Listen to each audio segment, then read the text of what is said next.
ఎప్పుడైతే ఈ గిన్నెల స్టాండ్ తీసుకున్నానో, ఇంకా అవతలకి, ఇవతలకి తిరగాల్సిన పని లేదు. ఎందుకంటే, ఇవతల రూమ్‌లో షెల్ఫ్‌లు ఉండవు కదా! వండుకునే గిన్నెలు 4 ఉంచుకొని మిగతావన్నీ అత్తయ్య రూమ్‌లో పెట్టేశాను కిచెన్ రూమ్‌లో.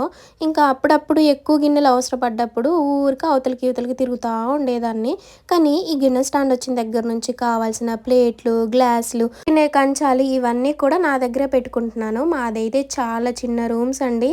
సో, ఇంకా మనం అడ్జస్ట్ చేసుకొని ఉండడమే. ఒక్కొక్కసారి మా అమ్మ, మా అక్క వాళ్ళు వచ్చినప్పుడు "చెల్లా ఇంత చిన్న రూమ్‌లో ఇన్ని సామాన్లు ఎలా అడ్జస్ట్ చేసుకొని ఉంటున్నావో ఏమో" అనేసి "నీ ఓపికకి మొక్కాలి చెల్లి" అనేసి అంటూ ఉంటారు. సో, మొత్తానికైతే మనకున్న దాంట్లో అడ్జస్ట్ అవ్వాలి కదా! నా బిగ్ డ్రీమ్ ఏదన్నా ఉందంటే నేను మంచిగా ఎక్కువైతే హోప్స్ లేవులే కానీ నా ఫ్యామిలీకి సరిపోను మంచిగా ఇల్లు కట్టుకొని నా పిల్లలు నేను ఒకే రూమ్‌లో పడుకోవాలని ఉంది. మాకు పడుకోవడానికి ప్లేస్ లేకపోవడం వల్ల పిల్లలైతే వాళ్ళ నానమ్మ, తాతయ్య దగ్గరైతే పడుకుంటారు. నేను ఒక్కొక్కసారి వాళ్ళని మిస్ అవుతూ ఉంటాను. వాళ్ళు కూడా నన్ను వదిలిపెట్టి వెళ్ళలేక వెళ్తూ ఉంటారు. అప్పుడు చాలా బాధ అనిపిచ్చిద్ది. కానీ ఏం చేస్తాను చెప్పండి? ఇంకా సర్దుబాటు చేసుకోవాలి కదా!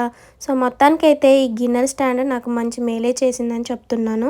ఇంకిప్పుడైతే నేను సంతకు వెళ్ళాలనేసి ఇంట్లో పనైతే చకచకా చేసుకుంటున్నాను. పిల్లలైతే ఆకలి అంటున్నారు. ఇవాళ పెరుగు చారు చేశాను కదా! అదే మజ్జిగ పులుసు అంటారే!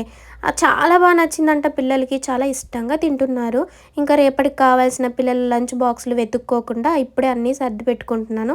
సో, ఇంతకీ ఇవాళ సండే స్పెషల్ ఏంటో మీరు కామెంట్ సెక్షన్‌లో షేర్ చేయండి. ఇవాళైతే నాకు అస్సలు నాన్ వెజ్ తినాలనే లేదు. సో, ఇవాళ మొత్తం మాది వెజిటేరియన్ అనమాట.